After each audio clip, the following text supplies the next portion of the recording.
Hello and good evening, everyone. Um, as the topic says, I'm going to talk a little bit about ethics. And I know ethics seems like a very dry topic, but let me assure you, this is not a moral science lesson that you used to have back in your school days. So, why is ethics important? As we all know, generative AI is extremely powerful, and a lot of us have hopped onto that bus to utilize generative AI. And it is powerful in the sense that it's changed the whole spectrum of how we look at AI today. However, I like this saying that comes in the Spider-Man movie, which says, "With great power comes great responsibility." So it is very, very important for us to understand how ethics plays a big role in all the generative AI solution development or agentic AI solution development that we all are today focusing on. And I don't want to talk theoretically, so I'll give you some examples of industry where the sheer awareness of these incidents will help you understand why it is important to focus or wear the ethical hat when you're developing solutions in Gen AI or agentic AI. So the first example that I would like to bring is this is a recent incident that has happened in Google where spam filters that all of you will notice in your Gmail boxes that there is a folder called spam and a lot of mails automatically get directed to spam. So there is an AI model behind this which is diverting spam, which is a spam detector basically. However, there has been a manipulation by the attackers who have gone into the data set, manipulated how you define spam. Basically, the labeling has been messed up with. And due to which now the AI is confused about what is spam and what is not spam due to the mislabeling that has happened. And this is one such example of how AI or Gen AI or agentic AI could get manipulated. The second example is about Hugging Face. All of us use LLM models today from Hugging Face, and they are free and open source, some of them. But there have been 100 poison models that have been injected into Hugging Face platform. And the intention is malicious because everybody wants, not everybody, attackers want you to use their malicious to get their objectives fulfilled, right? So extremely important to be aware that this could happen with any Gen AI, agentic AI solution. What is this examples that I gave you about? This is called data poisoning. And the key factors about data poisoning is the intent is malicious. They will go to any extent to get their malicious objective achieved.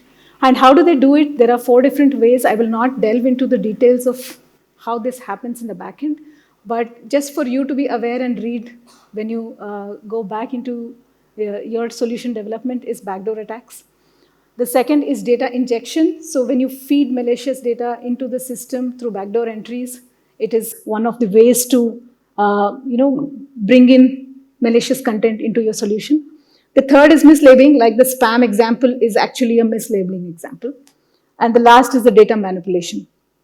So if I mislabel tomorrow, it is possible that you apply for a loan and you don't get it because I went back and tampered the labeling in the system, right? So it's important, extremely important for all of us to be aware how this could happen and how we should safeguard the solutions we are developing from any of such attacks that is possible. The second example I would like to bring to your notice. Okay. Yeah. And this is a true example which has happened with Chevrolet, the car manufacturing. So there is a bot that is used. So there is 2 tabs. One is the ChatGPT bot, where you could talk to the bot and get information that you want. And the second is chat with a human. Obviously, somebody has been trying to tamper with this bot. You can go through what the content is, but the intention is somebody is prompting the bot to get the new car at $1. And this is possible if you have prompts written in such a way that the bot is agreeing to what you're saying. This is, yeah, I would love to have a car at $1 as well, but that's not the right intention. I think you understand the whole idea of how somebody could manipulate the bot to get what they want. The second is some attacker, and these are all real cases, by the way. The attacker is trying to tell the bot to disregard all the guidelines that have been put into the solution already by somebody who has developed it and start swearing, right? And the bot is listening to the person, the attacker, and is trying to do the same. Now, this is highly, highly malicious. We do not want our bots to be talking like this to any of our users. It's bad customer experience at the end of the day. So what are these things called? These are called prompt hacks. And essentially, there are three types that people can do. One is injection, where you're injecting information into the prompts in such a way that you get what you want. The second is jailbreak. Jailbreak is essentially the prompts that you write to break the guardrails that exist already in the solution to get information. It could be for sensitive data information. For example, you want to understand somebody's salary as an employee, you could do a jailbreak and get that information through prompts. And the third is prompt leaking, which is about extracting or leaking data using prompts, because the prompts are at the back end using data. So you want to fetch that data which you are not authorized to look at. So these are some examples of prompt hack. Then there is bias. Now, all of us are aware of bias and how it could possibly influence our day-to-day transactions. If I, as a person, apply for a loan and because I'm a female, I do not get the loan, then it is gender bias for sure. And there are many such biases that could happen. Now, the problem with bias is we are feeding in data which humans have in the past manually done, and that data is now going into Gen AI and agentic AI as information. But humans are also biased. So basically, there is a possibility that the data that you're using is itself biased. Now, with Gen AI, the problem is it amplifies the bias. It has learned a pattern which you do not want it to learn, but it has learned it multifold with all the high parameter weights that it's possibly assigning to these sensitive information like gender, like ethnicity, and many other things. And then it is amplifying it. I'll give you a real example of how this has happened in the past. So there is something called Compass, which has been developed in the US. And the essential use of Compass is when somebody does a petty offense and they are in prison, probably they get a term of 1 year, 2 years. Now, after 2 years, assume they're released, go back. There is a system called Compass, which is AI-based, and it is essentially used to predict, is this person who is now released from the jail going to offend again? So basically, it's a prediction model to predict if the person is going to be a repeat offender.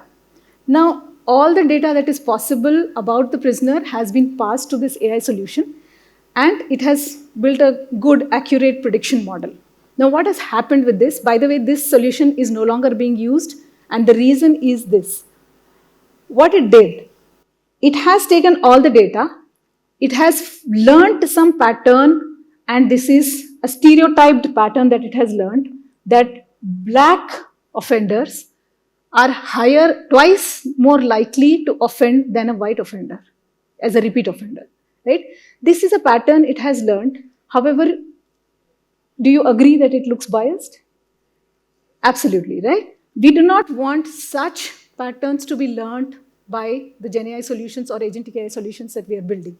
So it's extremely important to understand that the data that you are feeding, even if it was humans also make mistakes. So you have to monitor that data that you're passing to generative AI to ensure such stereotypes, such biases do not creep into your system. And if they creep, let me assure you, and there are some good articles and white papers about this, generative AI is known to amplify such biases. So yeah, that's what we talked about. The next example I'll give you, and again, this example is a very interesting one. This has happened as recent as Jan 14th, 2025, which is like 2-3 weeks ago.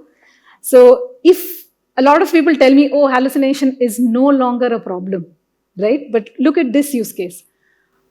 This is a story of New York lawyers who asked ChatGPT to give 2 cases which they could use to substantiate their own case. I'm assuming all of you are aware that in a legal system, when you're arguing for a case, you can say in XYZ year, in XYZ case, this happened, so now I am using that as a supportive argument to my own case. Now, in this particular case, they asked ChatGPT. ChatGPT has given them 2 use cases, which they have used for supportive this. They have also asked ChatGPT, can you tell us what you're telling is real? And by the way, ChatGPT says, yes, these are absolutely true cases, and these are quoted in Westlaw and LexisNexis, which are the use case, cases from different past historical cases that have been documented. It is so confidently telling them that these are 2 use cases you can absolutely use to support your own use case, right? But if you go back and check, they've later checked it and they realized these are not real use cases. But look at how confident ChatGPT has been to be able to give them such use cases. So hallucination still is a problem. You are looking at information.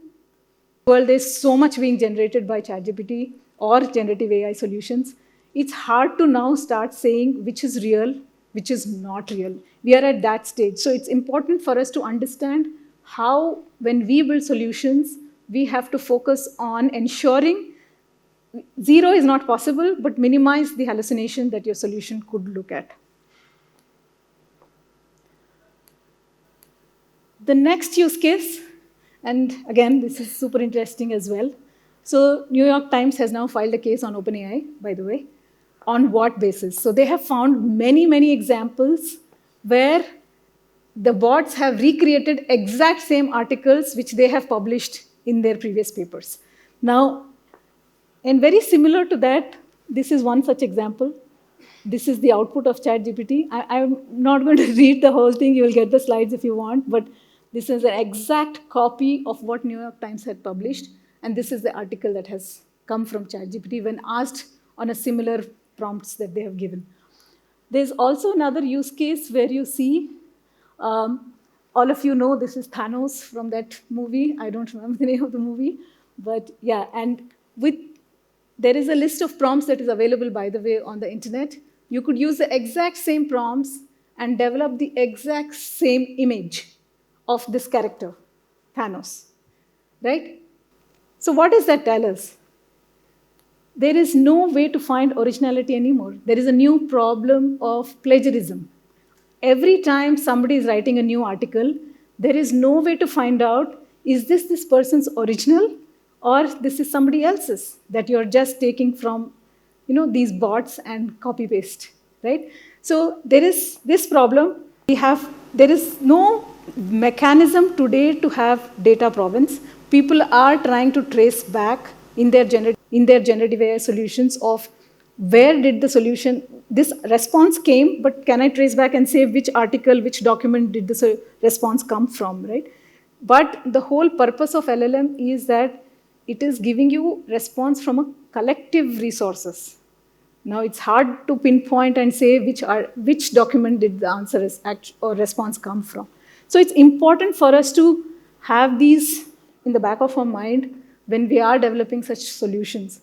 And plagiarism is now a whole big debate, especially in the music and art, if you know that you can use AI to generate art, you can replicate Picasso, you can replicate A.R. Rahman, anybody. So this is a new problem, and I don't think we have a solution anytime soon. The next is, of course, this issue of, are you aware of this thing that happened? When ChatGPT was launched, Samsung had this big issue of a whole data leak, so they shut down all ChatGPTs or any LLMs in their resources availabilities. So this was one big issue that happened. There's also now a new issue. So the Italian watchdog has accused ChatGPT of privacy violations. It is believed that there is ways you can write prompts to all these GenAI solutions and still get all the sensitive information which is classified as sensitive in the databases, right? So very, very important to watch out for data privacy. I also read this interesting article by a researcher called Milad, and he tells how you can use all these prompts on the LLMs to fetch email addresses and phone numbers of people. So it's really scary if you think about it that way. Like, I don't want my email address and number to go anywhere. I'm sure you don't want either. And the last thing that I want to speak about is, So this is one example where a user has written that his dog had some issues. He got a blood test for the dog done, and the blood test report was also there. But the vet couldn't identify what was wrong with the dog.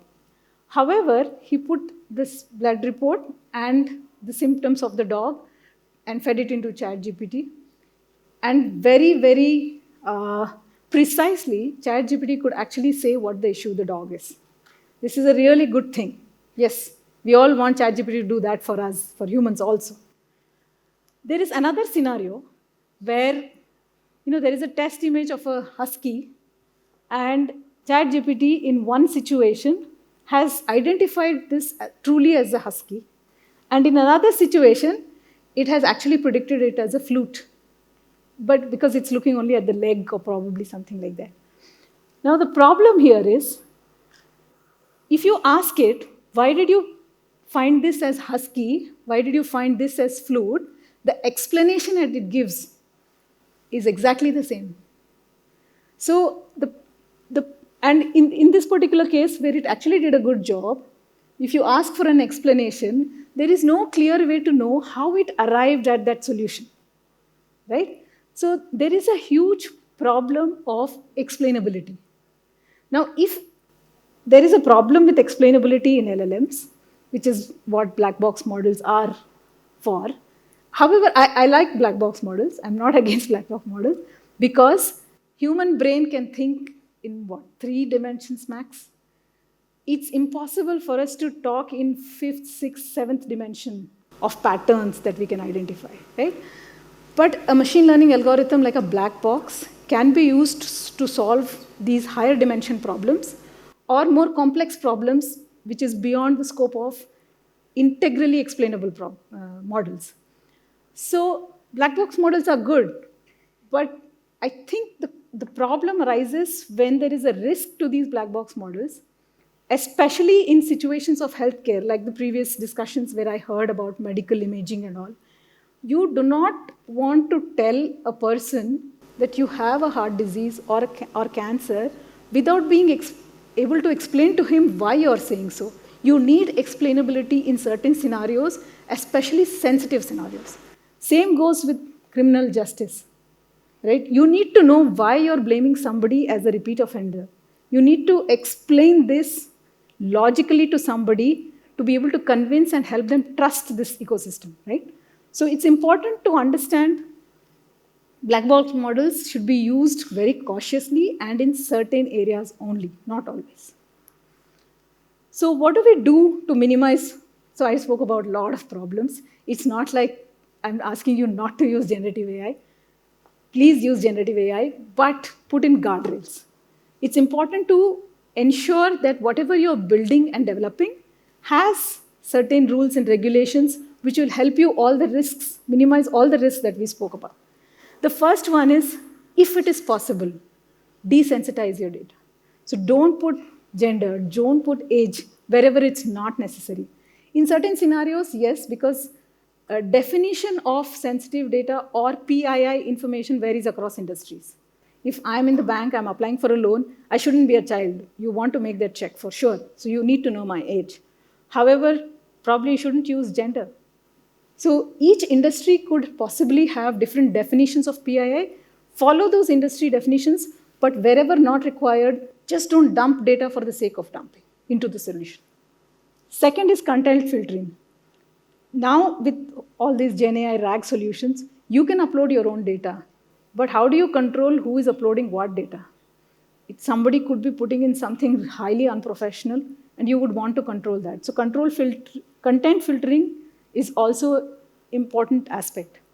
Vulnerability assessment, I think I did attend the cybersecurity session. So it's important to check every touch point, every API call, what is the vulnerability, right? Prompt safety. We don't want somebody to take a car at $1. I'm sure you don't want to sell your products at $1 either. So ensure that no swearing happens. The prompts that are being written are monitored. Ensure there is safety in those. And then monitoring, of course, all of us would want all solutions to be monitored, even if they were not GenAI. Even the regular AI models that were built before this or statistical models that were built before this, monitoring is a key element. We shouldn't forget that. With generative AI, the monitoring becomes very complex because there is no quantitative way of doing this. Everybody is coming up with different measurements. I'm only hoping that in industry, somebody brings up a standard way of doing things. How do you define model drift? Today, there is no quantified way of saying this is the measurement for model drift. There is no quantified way of saying, there is a data drift that has happened behind, or there is bias. How do you define stereotype by a Gen AI output? It's not possible to quantify literally, right? So there are different mechanisms people are trying, and I'm sure as we evolve in this solution, there will be a standard practice set up like all technology evolves. Bias detection. Bias can be stereotype bias. There can be data bias, like I said earlier. Your data possibly could be biased. But there's also algorithmic bias. Algorithms are learning patterns from the data, but they probably are learning wrong patterns. It's always about analyzing causation versus correlation, right? You must see what is the real causation features versus what is possibly just a correlation, and it's not a pattern that you want your algorithm to learn. And then there is zero trust architecture. So one of the articles I was reading said, even if it's your boss, don't trust, don't give him authorization. Have to go through the authentication process to enter any ecosystem to do their job, right? So zero trust, don't trust anybody. Then fine-tuning. One of the reasons fine-tuning came up, and it's very, very important to keep that aspect in mind, is fine-tuning is, as you all know, on your own data that you're tuning the parameters. So it basically helps in reducing the hallucination. The more you're tuning the model to your own data, the reduced is the hallucination. And then the response quality will also improve because fine-tuning is then adapting to your data and all the weights and the parameters are reset. And last, and but not the least, is human in loop. Everybody spoke about it, so I won't go deep into it. But it's important that all these solutions that we are building have a human. I know a lot of people are talking about agentic, and I did hear a lot of sessions about agentic AI. You want autonomous decision making. But we are not matured enough to get into autonomous decision making because these checks and balances are still not matured. As we tend towards more maturity, I think it's important, it is possible to have more autonomous decision making of whether I should get a loan or not. But right now, in the current scenario where these are still evolving and not so matured, it's important to have a human in the loop. So that's all I had, but yeah, open to any questions.